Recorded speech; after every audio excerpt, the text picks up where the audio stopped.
Instead, I'm going to paraphrase a story that I heard Judge McClarty tell to a UT Law student reception several years ago. He did it better than I will, but I'll give it a shot. It goes something like this. In 1969, if you wanted to buy a watch, a really good watch, there was only one place to go: Switzerland, and everybody knew it. This was due to the influx of Huguenot jewelers who had immigrated to the Jura Mountains in Switzerland back in the 1600s and had spent centuries developing and refining their craft. At that time, over 50% of the world watch market was controlled by Switzerland. Then, in 1918, Alexander Nicholson built the first quartz crystal oscillator. And by 1969, a Japanese company called Seiko had developed the first wristwatch to use an oscillating quartz crystal. Seemingly overnight, a centuries-old profession was revolutionized.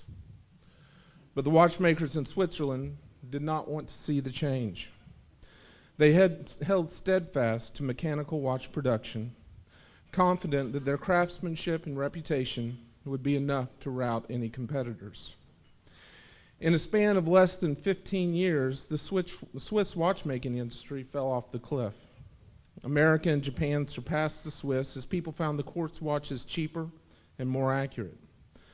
By 1983, the Swiss watchmaker workforce was down to about 1/3 of its previous levels, and the Swiss had watched an entire industry pass them by.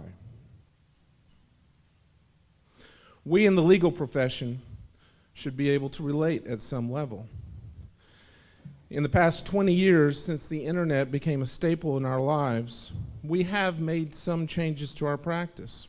We use email, and we're got websites up, but by and large, the practice of law remains the same as it was generations ago. We are watching a revolution, and that revolution is going to require us to adapt, to be entrepreneurs. As you know, this past year, the TBA formed the Evolving Legal Marketplace Committee, which began the process of surveying the landscape in Tennessee regarding the delivery of legal services. The work of that committee is not nearly done, but what we do know is that there has been an explosion of entrepreneurial vendors from LegalZoom to Avvo to IBM Watson to online dispute resolution services, which have fundamentally altered the ways in which citizens expect legal services to be delivered. Lawyers, in many ways, are going to have to shift to meet these expectations. But I believe that presents a huge opportunity for all of us.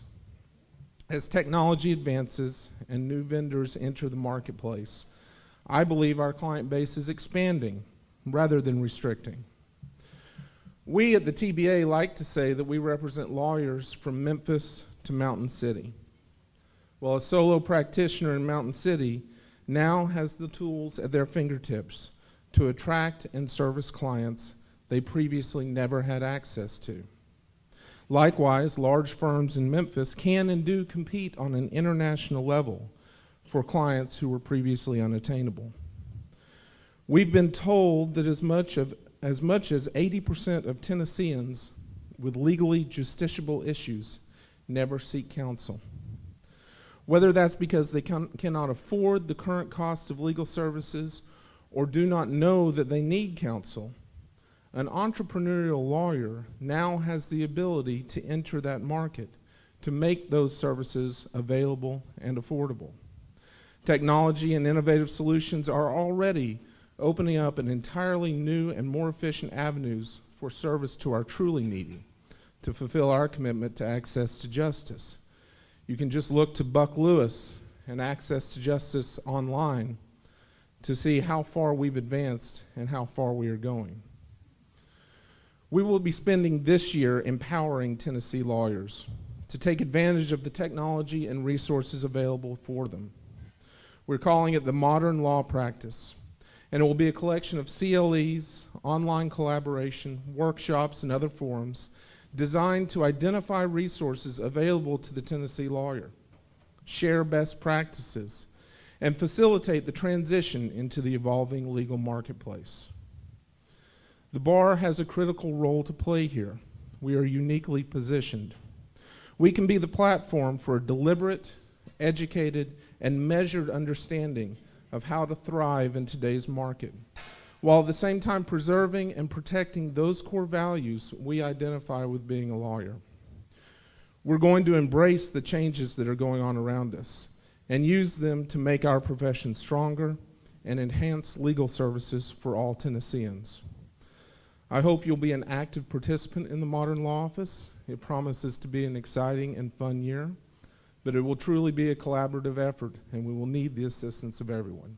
Thank you. I look forward to the coming year.